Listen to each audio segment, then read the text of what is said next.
বর্তমান সময়ের সবচেয়ে আলোচিত সমালোচিত একটি হিন্দুত্ববাদী সংগঠন ইসকন।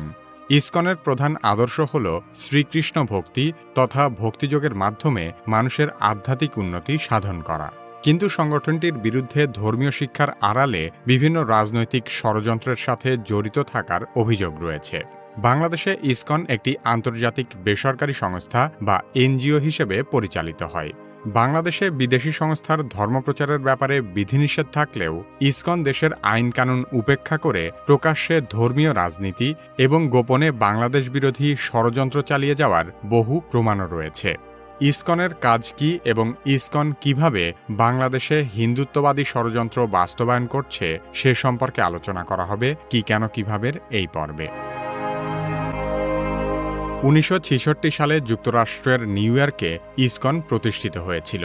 তবে ইসকনের সদর দপ্তর ভারতের পশ্চিমবঙ্গ রাজ্যের নদিয়া জেলার মায়াপুরে অবস্থিত।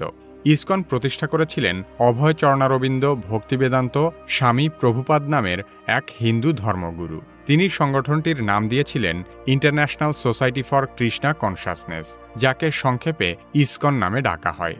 বাংলা ভাষায় ইসকনকে বলা হয় আন্তর্জাতিক কৃষ্ণ ভাবনামৃত সংঘ।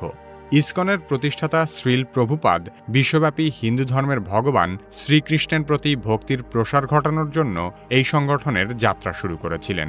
সে কারণে আধ্যাত্মিক সমাজে এটি হরে কৃষ্ণ আন্দোলন নামেও ব্যাপক পরিচিত। হিন্দু ধর্মমতে কৃষ্ণকে বিষ্ণুর অবতার মনে করা হয়। সে কারণে ইসকন মূলত গৌড়ীয় বৈষ্ণব মতবাদের অনুসারীদের একটি হিন্দু ধর্মীয় প্রতিষ্ঠান। গৌড়ীয় বৈষ্ণব বলতে বোঝায় প্রাচীন বাংলার গৌড় অঞ্চলে বিষ্ণুর উপাসকদের মধ্যে প্রচলিত হিন্দু ধর্মের একটি রীতি। গৌড়ীয় বৈষ্ণব মতবাদের সাথে ভগবত গীতা ও শ্রীমদ্ ভগবত পুরাণের উপর ভিত্তি করে ইসকনের শিক্ষা প্রচার করা হয়। হিন্দু ধর্মমতে মানুষের আত্মার মুক্তির 3টি শাস্ত্রীয় পথ রয়েছে: ভক্তিযোগ, জ্ঞানযোগ এবং কর্মযোগ। ইসকন মূলত ভক্তিযোগের অনুশীলন করে। ভক্তিযোগ হল ব্যক্তিগত দেবতাকে ভালোবাসার আধ্যাত্মিক পথ। যেহেতু ইসকন গড়েই উঠেছে কৃষ্ণ ভক্তিকে উপজীব্য করে, তাই কৃষ্ণের উপাসনা এবং হরে কৃষ্ণ মহামন্ত্র জপ করাই ইসকনের প্রধান আদর্শ। বর্তমানে পৃথিবীর প্রায় 80টিরও বেশি দেশে ইসকনের প্রায় 850টি মন্দির রয়েছে। ইসকন বিভিন্ন দেশে তাদের লক্ষ লক্ষ ভক্তদের জন্য মন্দির নির্মাণ করে কৃষ্ণ ভক্তির উপাসনা ও শিক্ষা দিয়ে আসছে। এর পাশাপাশি ইসকন বিভিন্ন সমাজসেবা ও জনকল্যাণমূলক কার্যক্রমেও জড়িত। যেমন ফুড ফর লাইফ নামে একটি কর্মসূচির মাধ্যমে ইসকন গরিব ও দুস্থদের জন্য খাদ্য সরবরাহ করে থাকে। ইসকনের গঠন এবং আদর্শ শুনতে বেশ ভালো মনে হলেও সংগঠনটি নিয়ে সারা বিশ্বে বহু সমালোচনা রয়েছে। বিভিন্ন দেশে ইসকনের বিরুদ্ধে অর্থ আত্মসাৎ এবং ভক্তদের অনুদান নিয়ে অসৎ ব্যবহারের অভিযোগ উঠেছে। যুক্তরাষ্ট্র ও ইউরোপে ইসকনের কিছু সদস্যের বিরুদ্ধে মাদক ব্যবহার এবং যৌন নির্যাতনেরও অভিযোগ রয়েছে। তবে ইসকনের বিরুদ্ধে সবচেয়ে গুরুতর অভিযোগ হল এরা হিন্দু ধর্মের নামে বিশ্বব্যাপী হিন্দুত্ববাদী চিন্তাধারা প্রচার করে। এখানে একটি বিষয় পরিষ্কার করা প্রয়োজন: হিন্দু ধর্ম এবং হিন্দুত্ববাদ এক বিষয় নয়। হিন্দু ধর্ম হল একটি প্রাচীন ধর্মীয় ও আধ্যাত্মিক জীবন দর্শন, যার ভিত্তি হাজার বছরের পুরনো। অন্যদিকে হিন্দুত্ব মূলত একটি রাজনৈতিক মতবাদ, যা মাত্র 100 বছর আগে উদ্ভব হয়েছে। হিন্দু ধর্মে বহু দেবদেবীর উপাসনা প্রচলিত হলেও এটি মূলত অসাম্প্রদায়িক এবং বহুমতের প্রতি উদার মনোভাব পোষণ করে। অন্যদিকে হিন্দুত্ববাদ হল হিন্দু ধর্মের নামে একটি জাতীয়তাবাদী এবং রাজনৈতিক আদর্শ, যা হিন্দু ব্যতীত অন্যান্য ধর্মাবলম্বী, বিশেষ করে মুসলিমদের শত্রু হিসেবে বিবেচনা করে। ইসকনের প্রতিষ্ঠাতা স্বামী প্রভুপাদ ছিলেন কলকাতার বাসিন্দা এবং তিনি গৌড়ীয় বা বাংলা অঞ্চলের কৃষ্ণভক্তির আধ্যাত্মিক শিক্ষা পাশ্চাত্যে প্রচারের লক্ষ্যে ইসকন প্রতিষ্ঠা করেছিলেন। কিন্তু পরবর্তীতে ইসকন তাদের সেই লক্ষ্য থেকে বিচ্যুত হয়ে যায়। বর্তমানে ইসকন মূলত ভারতের উত্তরপ্রদেশের হিন্দুয়ানি সংস্কৃতি প্রচার করে। উত্তরপ্রদেশ হল ভারতের উগ্রপন্থী হিন্দুত্ববাদীদের কেন্দ্র। ভারতের রাজনীতিতে উত্তরপ্রদেশ এতটাই গুরুত্বপূর্ণ যে এই রাজ্যে যে দল বিজয়ী হয় তারাই দিল্লিতে সরকার গঠন করে। এছাড়া ইসকন উত্তরপ্রদেশের হিন্দুদের মতো বাংলার হিন্দুদেরও মাছ মাংস খাওয়া থেকে বিরত করতে চায়। অথচ বাঙালি হিন্দুরা আবহমান কাল ধরে মাছ মাংস খেয়ে আসছে। এমনকি বাঙালি হিন্দুরা তাদের কালী পূজায়ও পাঠা বলি দিয়ে থাকে। তার চেয়েও বড় বিষয় হল ইসকনের প্রতিষ্ঠাই হয়েছে কৃষ্ণ ভক্তির জন্য এবং তাদের মূল স্লোগান হল হরে কৃষ্ণ। কিন্তু তারা বর্তমানে হরে কৃষ্ণর বদলে জয় শ্রীরাম স্লোগান ধারণ করেছে। এই জয় শ্রীরাম হল ভারতের কট্টর হিন্দুত্ববাদী উগ্রপন্থী রাজনীতিবিদদের স্লোগান, যে স্লোগানের মাধ্যমে তারা মুসলিমদের হত্যা, নির্যাতন সহ সকল ধরনের অন্যায়ের বৈধতা দেয়। ইসকন শুধুমাত্র হিন্দু ধর্মের আধ্যাত্মিকতা প্রচারের মধ্যে সীমাবদ্ধ থাকলে কোনো সমস্যা ছিল না, কিন্তু তারা গোপনে গোপনে হিন্দুত্ববাদী উগ্রপন্থী রাজনৈতিক আদর্শ প্রচার করে অত্যন্ত সূক্ষ্মভাবে সাম্প্রদায়িক অস্থিরতা তৈরির জন্য কাজ করে যাচ্ছে, বর্তমানে যার সবচেয়ে বড় হুমকি তৈরি হয়েছে বাংলাদেশে। 1972 সালে বাংলাদেশে প্রথম ইসকন মন্দির প্রতিষ্ঠিত হয়েছিল। বর্তমানে বাংলাদেশের সকল জেলায় ইসকনের মন্দির রয়েছে। শুধু তাই নয়, ইসকন বিভিন্ন কূটকৌশলে সনাতন হিন্দু মন্দিরগুলো দখল করে সেগুলো তাদের উগ্রবাদী আদর্শ অনুযায়ী পরিচালনা করছে। বাংলাদেশের সনাতন সম্প্রদায়ের নেতৃবৃন্দ অতীতে বেশ কয়েকবার ইসকনের কর্মকাণ্ডের বিষয়ে বাংলাদেশের হিন্দুদের সতর্ক করেছেন। তাদের মতে ইসকন বাংলাদেশের সনাতন হিন্দুদের কাছে আতঙ্কস্বরূপ, কারণ এই সংগঠনটি যেখানেই যায় সেখানেই সনাতন হিন্দুদের মন্দির দখল করতে উঠে পড়ে লাগে। ঢাকার স্বামীবাগে ইসকন মন্দিরটি আগে একটি সনাতন হিন্দু মন্দির ছিল। সেই মন্দিরের জমির মালিক সনাতন হিন্দু ব্যক্তিকে মামলা মোকদ্দমা দিয়ে হেনস্থা করে সেখানে তারা ইসকন মন্দির গড়ে তুলেছে। চট্টগ্রামের বহু পুরনো ও ঐতিহ্যবাহী হিন্দু প্রতিষ্ঠান প্রবর্তক সংঘের নেতৃবৃন্দ ইসকনকে উগ্রবাদী, প্রকৃত অর্থেই ধর্মবিরোধী ও পেশিশক্তি প্রদর্শনকারী হিসেবে আখ্যায়িত করেছে। প্রবর্তক সংঘ 2004 সালে তাদের মন্দিরে পূজারী নিয়োগ দিতে চাইলে ইসকনের সাধারণ সম্পাদক চারুচন্দ্র দাস পূজারীর দায়িত্ব নেওয়ার জন্য তদবির করেন। তিনি পূজারীর দায়িত্ব নিলেও নিয়মিত পূজা অর্চনায় মনোনিবেশ না করে চুক্তির শর্ত লঙ্ঘন করেছেন। এর ফলে প্রবর্তক সংঘ তার চুক্তিপত্র বাতিল করার উদ্যোগ নিলে ইসকন প্রবর্তক সংঘের নামে নানান অপপ্রচার ও ষড়যন্ত্র চালায়। এমনকি ইসকন তাদের মন্দিরে ভাড়াটে সন্ত্রাসীদের পালন করে মন্দিরের জায়গার মূল মালিকদের উপর সশস্ত্র হামলা পর্যন্ত করিয়েছে। এর প্রেক্ষিতে ইসকনকে জঙ্গি সংগঠন বলায় প্রবর্তক সংঘের সম্পাদক তিনকড়ি চক্রবর্তী সহ বেশ কয়েকজন হিন্দু নেতার বিরুদ্ধে ইসকন ডিজিটাল নিরাপত্তা আইনে মামলা দায়ের করে। 2009 সালে ঠাকুরগাঁওয়ের শ্রী শ্রী রসিক রায় জিউ মন্দিরের দখল নেওয়ার সময় ইসকনের সন্ত্রাসীরা ফুলবাবু নামে একজন সনাতন হিন্দুকে হত্যা করে। এগুলো শুধু হিমশৈলের চূড়ামাত্র।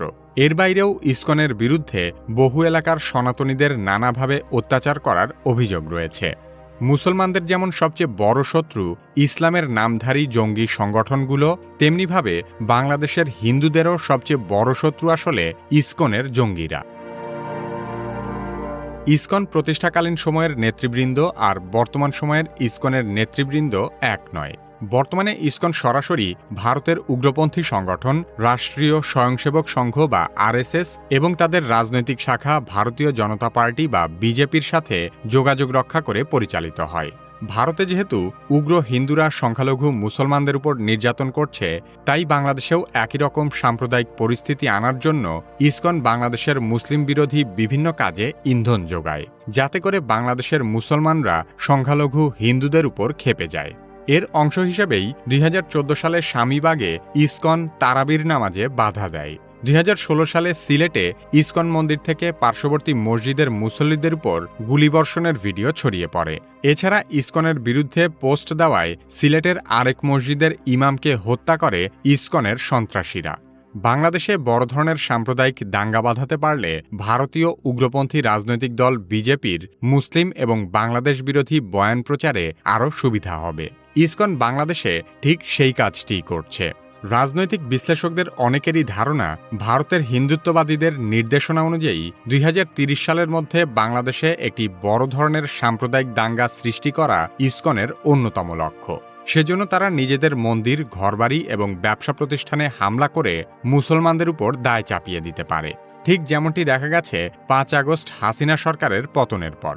স্বৈরাচার হাসিনা পতনের মুহূর্ত থেকেই হিন্দুত্ববাদী সংগঠনগুলো মহা অপপ্রচার শুরু করে যে দেশে হিন্দু সম্প্রদায়ের উপর নির্বিচারে হামলা হচ্ছে। দেশবাসী কিছু বুঝে ওঠার আগেই তারা সারা দেশে এমন এক কাল্পনিক ভয়াবহ সাম্প্রদায়িক দাঙ্গার খবর দিতে থাকে, যা থেকে সহজেই বোঝা যায় যে এ ধরনের গুজবের মহাযজ্ঞ চালানোর পরিকল্পনা তাদের আগে থেকেই ছিল। যেভাবে দেশজুড়ে হিন্দুদের ঘরবাড়ি, ব্যবসা প্রতিষ্ঠান ও উপাসনালয়ে হামলার অভিযোগ ওঠে, দেশের প্রধান প্রধান গণমাধ্যমে তেমন কোনো অভিযোগের সত্যতাই মেলেনি। তবে ভারতীয় গণমাধ্যমগুলো হিন্দুত্ববাদীদের গুজব ঢাকঢোল পিটিয়ে প্রচার করতে থাকে। অতীতে শেখ হাসিনা সরকারের আমলে ইসকন নানাভাবে অবৈধ সুযোগ সুবিধা লাভ করেছে, কিন্তু তারপরেও তারা হাসিনা সরকারের প্রতি পুরোপুরি অনুগত ছিল না, কারণ তারা বিশ্বব্যাপী একটি বিরাট ষড়যন্ত্র বাস্তবায়ন করার মিশনে রয়েছে। তাদের ষড়যন্ত্রটি হল বিশ্ববাসীর সামনে বাংলাদেশের সাম্প্রদায়িক পরিস্থিতি এমনভাবে প্রচার করা যাতে মনে হয় বাংলাদেশে হিন্দুরা অত্যন্ত অনিরাপদ। সকল বিশ্বস্ত সূত্রের খবর থেকে জানা যায়, হাসিনা সরকার পতনের পর শুধুমাত্র হিন্দু পরিচয়ের কারণে কেউ হামলার শিকার হয়নি, কিন্তু তারপরও সরকার পতনের মাত্র কয়েকদিন পরে হিন্দুরা শাহবাগে জড়ো হয়ে অবরোধ করে। এরপর থেকে বিভিন্ন সময় বিভিন্ন দাবিতে সনাতন সম্প্রদায়ের বহু নামী বেনামী সংগঠনের ব্যানারে হিন্দুদের প্রতিবাদ করতে দেখা গেছে। সাম্প্রতিক সময়ে সনাতন জাগরণ মঞ্চ নামে চট্টগ্রামে হিন্দুরা বিশাল সমাবেশ করে ঢাকা শহর অবরোধ করার হুমকি দেয়। বিশ্লেষকদের অনেকেই এ বিষয়ে একমত যে সনাতন মঞ্চের নামে মূলত ইসকনের নেতারা বাংলাদেশে অস্থিতিশীলতা তৈরি করতে চাচ্ছে। আওয়ামী লীগ সরকারের আমলেই একাধিকবার বৃহৎ পরিসরে হিন্দুদের উপর হামলা হলেও তখন এমন কোনো প্রতিবাদ চোখে পড়েনি। সে সময় ক্ষমতাসীন দলের একাধিক শীর্ষ নেতৃবৃন্দ ছিল হিন্দু সম্প্রদায়ের, কিন্তু তারাও তখন হিন্দুদের রক্ষায় বিশেষ কোনো ভূমিকা রাখেনি।